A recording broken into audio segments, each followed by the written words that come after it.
सीते राम कथा हृदयम्।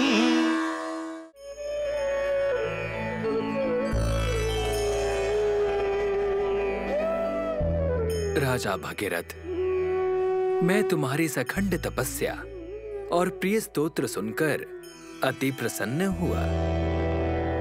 तुम्हारी क्या इच्छा है मुझे बताओ। हे भोले बाबा, आप भली भांति जानते हैं, फिर भी मैं आपसे निवेदन करने का छोटा सा दुस्साह कर रहा हूं बाबा। हमारे पूर्वज सागर पुत्रों के मोक्ष के लिए मैंने मां गंगा से तपस्या करके प्रार्थना की थी कि वो धरती पर अवतरित हो, और उन्होंने प्रार्थना स्वीकार कर ली। वेग के साथ जब वो धरती पर उतरेंगी, देवलोक के साथ भूलोक में भी भारी क्षति हो सकती है, मृत्यु लोक में अत्यधिक हानि हो सकती है। मां गंगे का धरती पर अवतरण सागर पुत्रों की मुक्ति के लिए है। देवों के देव महादेव, आप ही महापरमेश्वर हैं, आप ही महाशक्तिशाली हो, और आप ही मां गंगा की धारा को सागर पुत्रों के मोक्ष के लिए इस वेग को नियंत्रित कर सकते हैं। प्रभु, मेरी आपसे ये विनती है, मेरे इस प्रयास को सफल होने दीजिए भोलेनाथ। भगीरथ, इस प्रयत्न से तुम्हारे पूर्वजों को मोक्ष की प्राप्ति होगी, अतः ये सराहनीय है। मैं अति प्रसन्न हुआ। मैं इस भूमि पर खड़ा रहकर देवलोक से प्रवाहित होने वाली देवी गंगा के पवित्र वेग को नियंत्रित करूंगा। आपका बहुत बहुत धन्यवाद। मैं धन्य हो गया, आपने मुझे धन्य किया।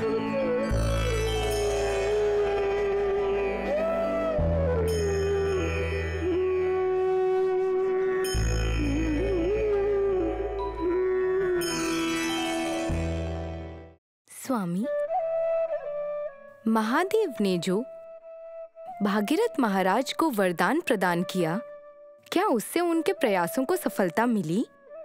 देवी, कभी कभी हमारे परिश्रम का फल हमारे हाथ में होने के पश्चात भी हमें नहीं मिल पाता है, और हमारा अहंकार, हमारी कुबुद्धि, अविवेकता हमारे प्राप्त कर्मों के फल को हमसे दूर कर देती है।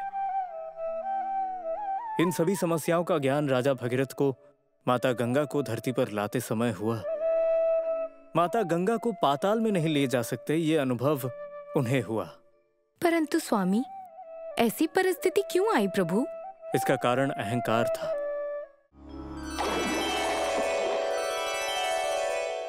पितामह, नमो नमः। शुभमस्तु। गंगे, तुम्हारा प्रण शुभ मंगल हो। प्रण? आप किस प्रण की बात कर रहे हैं पिताश्री? देवलोक से लेकर भूमिलोक तक राजा भागीरथ की तपस्या से खुश होकर भूलोक से लेकर पाताल लोक तक उन्हें जाने का वचन दिया था। ये सत्य है ब्रह्मदेव, किंतु मेरे प्रवाह की शक्ति को रोकने की व्यवस्था यदि भूलोक कर लेता है तो ही मैं भूलोक पर उतरूंगी। ऐसा वचन मैंने भगीरथ को दिया था। भूलोक में मेरे प्रवाह की शक्ति को रोकने का सामर्थ्य किसमें हो सकता है? भूलोक पर नहीं है तो क्या हुआ, कैलाश पर्वत पर तो है। राजा भागीरथ ने तपस्या करके महादेव से वचन लिया है, और परमेश्वर उनकी तपस्या को स्वीकार करके भूमि लोक पर राजा भागीरथ की शक्ति का प्रवाह रोकने का वचन दिया। भागीरथ को इस भूमि लोक पर उतरना बाकी है, इसलिए तुम्हारा प्रण शुभ मंगल हो, ये हमारा आशीर्वाद है। पितामह, देवलोक से मेरी प्रवाह की शक्ति रोकने के लिए यदि परमेश्वर भी खड़े हो जाएं, तो भी मेरे प्रवाह की शक्ति पाताल लोक तक पहुंच ही जाएगी। नारायण नारायण, ये क्या बात सुनी मैंने? पितामह, अब मैं प्रस्थान करती हूँ। नारद मुनि, नमो नमः। सुज्ञान प्राप्त हो। ये क्या नारद मुनि, आप सुज्ञान प्राप्त हो ऐसा कह रहे हैं? हरिचरण से उत्पन्न होने वाली मुझे भला किस ज्ञान की आवश्यकता है? किसे, कब, किस ज्ञान की आवश्यकता है, ये तो श्री हरि ही जानते हैं। ठीक है, मैं सारी बातें श्री हरि से ही जाकर पूछ लेती हूँ नारद मुनि। श्री हरि ही ब्रह्म स्वरूप है, उन्हें भली भांति पता है किसे कब कितना ज्ञान देना है। पुत्र नारद, तुम कौन सी नई कहानी लेकर आए हो? पितामह, नमो नमः। आपको आभास नहीं है आगे जो भी होने वाला है? नारायण नारायण। स्वामी, देवर्षि नारद मुनि के आगमन के पश्चात किसी नई कहानी की शुरुआत होगी ना? हाँ देवी, देव ऋषि नारद को किसका आचरण कैसा है और उसके क्या परिणाम होने वाले हैं, ये भली भांति पता है। इसलिए अच्छे कर्म करने वालों को अच्छा फल और बुरे कर्म करने वालों को बुरा फल देने के लिए वे हमेशा तत्पर रहते हैं।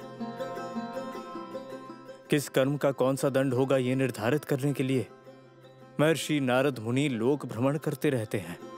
अर्थात माँ गंगा अपनी शक्तियों के प्रभाव से महादेव को भी बहाकर ले जा सकती हैं, ऐसी अहंकार भरी बातें सुनकर भी मुनिवर चुप रहे। देवी, अगर वो सब कुछ सुनकर भी चुप रहे तो नारद मुनि कैसे? गंगा के अहंकार को सबक सिखाने हेतु नारद मुनि ने विशेष व्यवस्था की थी। इसीलिए नारद मुनि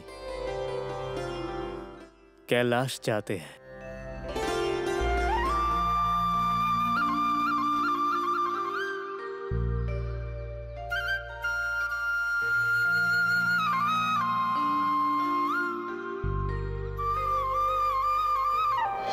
नारायण नारायण।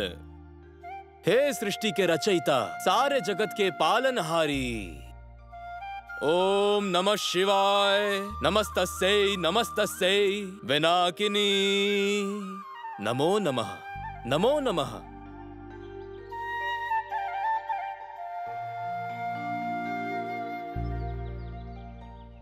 हे ब्रह्मा मानस पुत्र, समस्त ब्रह्मांड का भ्रमण करके यहाँ कौन से विषय को लेकर आए हो? कोई विषय महादेव को ज्ञात ना हो, ये संभव नहीं है। प्रभु, आप तो महाज्ञानी हैं। प्रभु, यहाँ से वहाँ विचरण करते समय लोक कल्याण के विषयों के बारे में ज्ञात हुआ तो आपको जानकारी देने चला आया। लोक कल्याण हो, यही मेरा लक्ष्य है प्रभु। तुम्हारी ऐसी कौन सी इच्छा है जिसके कारण तुम इस शिव के सानिध्य में आए हो? बताता हूँ महादेव, बताता हूँ। आपके दर्शन के लिए इस पवित्र कैलाश पर आ रहा था। भविष्य में कहीं आपके दर्शन लेने मुझे पाताल लोक में ना उतरना पड़े प्रभु, यही मेरी चिंता है। जो मुझे याद करते हैं उनके मन में वास करता हूँ, फिर मुझे पातालोक में ढूंढने का विचार क्यों आया? क्योंकि आपके द्वारा भगीरथ को दिए हुए वचन के अनुसार देवलोक से बहने वाले गंगा जल को रोकने के लिए आप मृत्यु लोक जाने वाले हो। गंगा के जल को तो रोक लोगे, किंतु माता गंगा जी का तेज प्रवाह आपको भी खींचकर पाताल लोक में बहने वाला है। और ऐसा आपसे किसने कह दिया? किसी ने तो कहा है महादेव, और इसलिए मैं आपको ये बात बताने आया हूँ। हमारे पूज्य पितामह चतुर्मुख ब्रह्मा के सामने स्वयं गंगा जी कहती है, यदि मुझे रोकने के लिए स्वयं महादेव भी आएंगे तो अपनी शक्ति के बल पर उन्हें भी पाताल लोक में बहा दूंगी प्रभु। यह सुनकर मुझे भय हुआ, इसलिए आपके पाताल लोक जाने से पहले इस पावन कैलाश में आपसे मिलकर आपके दर्शन लेने यहाँ पर आया हूँ प्रभु। अगर मेरी बातों में कुछ अनुचित रहा हो तो क्षमा करे प्रभु। तुम्हारा कथन सर्वथा उचित है। जिसे क्षमा मांगनी है वो स्वयं क्षमा मांगेगा। आप निश्चिंत रहिए। महादेव के कहने के बाद महा अद्भुत घटना घटित होनी चाहिए, उसे देखने के लिए मैं सदा उत्सुक रहता हूँ प्रभु। नारायण नारायण।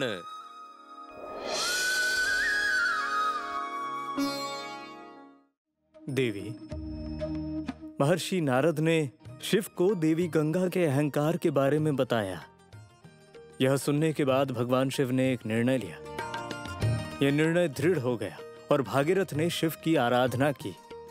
देवलोक से देवी गंगा को पृथ्वी पर लाने का अनुरोध किया। इसके पश्चात क्या हुआ प्रभु? मैं बताऊंगा देवी। भागीरथ के अनुरोध के अनुसार शिव पृथ्वी पर गंगा के आगमन के लिए प्रतीक्षा कर रहे थे। गंगा देवलोक से भूलोक पर बहनी शुरू हुई।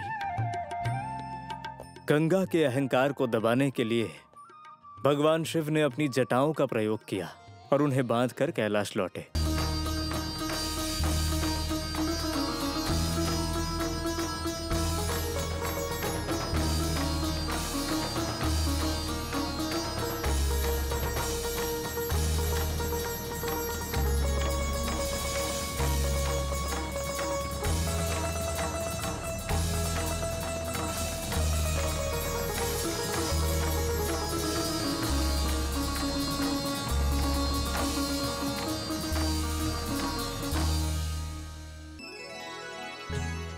भागीरथ ने देवी गंगा की मुक्ति के लिए पुनः कठोर तपस्या की। भोलेनाथ पुनः प्रकट हुए और अपनी जटाओं की शक्ति से गंगा की एक ही धारा को आगे बढ़ने दिया और फिर भागीरथ महाराज उसी गंगा को लेकर आगे बढ़े। जानकी, भागीरथ ने बिना किसी असमंजस के शिव को प्रसन्न किया और उनकी जटाओं से गंगा की धारा को लेकर चल दिए।